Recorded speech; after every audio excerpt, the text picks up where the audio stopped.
আপনি যা জানেন তা কি সত্য? আপনি যাকে ভালোবাসেন সে কি সত্যের পক্ষে? আপনি যে পথে হাঁটছেন সে পথ কি সত্যের দিকে যাচ্ছে নাকি ধ্বংসের দিকে? এই প্রশ্নগুলো সাধারণ মনে হলেও এগুলোই ঠিক করে দেয় আপনি কে, আপনি কি করছেন এবং আপনার পরিণতি কী হবে। আজ আমরা এই মহা গুরুত্বপূর্ণ প্রশ্নের উত্তর খুঁজব। সত্য ও মিথ্যার ফারাক আমরা কিভাবে চিনব?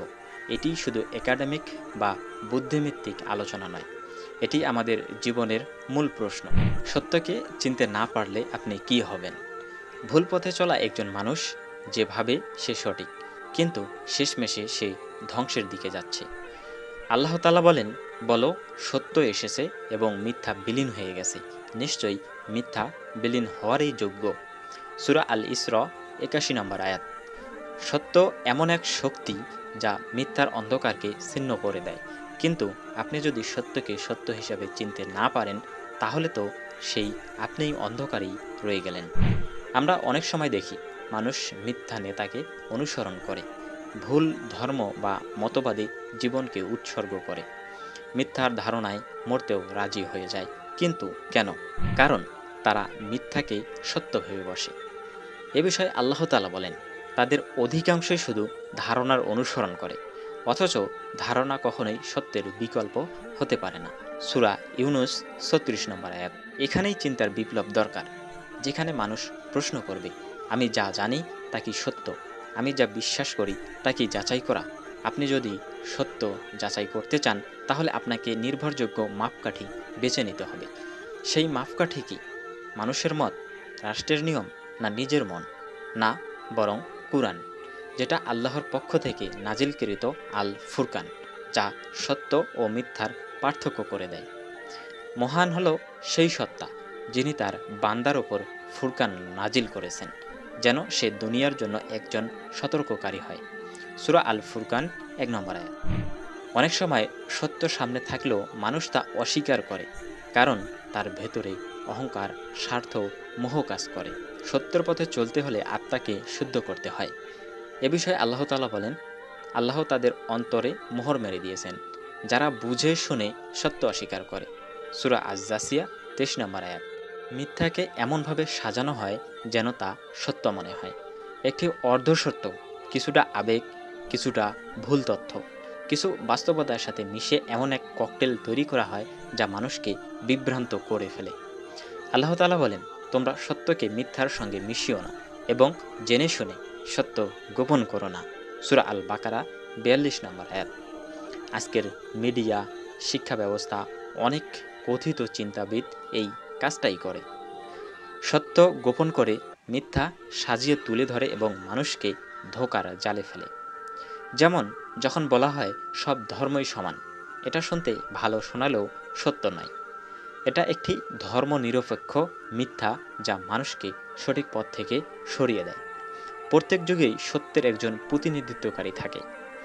আমরা যদি সত্যকে জানতে চাই তবে আমাদের সেই সত্যবাদীদের পথ অনুসরণ করতে হবে। এ বিষয়ে আল্লাহ তাআলা বলেন, অর্থাৎ আমরা যাদেরকে অনুসরণ করব তাদের বিষয়ে আল্লাহ বলেন, হে মুমিনগণ, তোমরা আল্লাহকে ভয় করো এবং সত্যবাদীদের সঙ্গে থাকো। সূরা আত-তাওবা ১১৯ নম্বর আয়াত।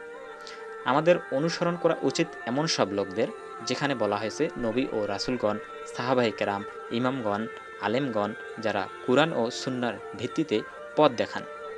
আমরা তাদের অনুসরণ করব না যারা মিডিয়া স্কলার, ইউটিউব ফিলোসফার, ব্যক্তিগত অভিজ্ঞতা ভিত্তিক চিন্তাবিদ। তাদের কথায় বাহার আছে, যুক্তি আছে, কিন্তু তাদের কথার কোনো ভিত্তি নেই, অর্থাৎ পুরোটাই একটি সাজানো গল্প। এখানে চিন্তার বিপ্লব মানে নিজেকে প্রশ্ন করার সাহস রাখা, প্রচলিত ধারণাকে যাচাই করার মনোবল থাকা, নিজের বিশ্বাস ও জ্ঞানকে সত্যের আলোয় বিশ্লেষণ করা। এই বিপ্লব তখনই ঘটবে যখন আপনি সত্য জানতে আগ্রহী হবেন, আপনি যখন নিজের ভুল স্বীকার করে লজ্জাবোধ করবেন না, আপনি আল্লাহর দেওয়া বিবেক নামক নিয়ামতকে ব্যবহার করবেন। সত্যের পথে অনেক বাধা আসে, তবে এগুলো মূলত ৪টি রূপে আসে। যেমন ১ নম্বরে হচ্ছে সামাজিক চাপ। এখানে বলা হয় সত্য বললে লোকে কি বলবে, এই চিন্তাটা মাথায় আসে এবং পরিবার কিভাবে মেনে নেবে। ২ নম্বরে হচ্ছে আর্থিক কিংবা পেশাগত ক্ষতি, যেমন সত্য বললে চাকরি যাবে না তো, এই চিন্তাটা চলে আসে। আয় রোজগার বন্ধ হয়ে যাবে না তো, এটাও মনের ভেতর একটা ভয় কাজ করে।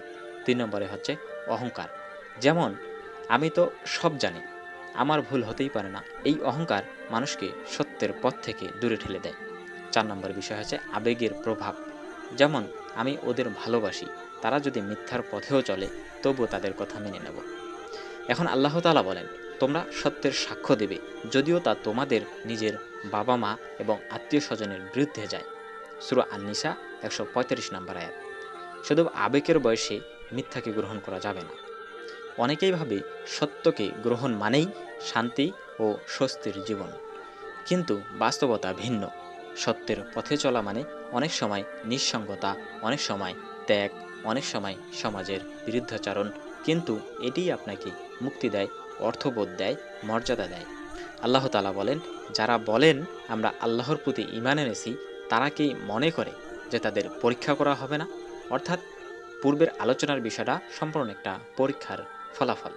সত্যের পথে আপনি পেতে পারেন বাহ্যিক কষ্ট, ভেতরের শান্তি, দুনিয়ার অপমান, কিন্তু পরকালের মর্যাদা।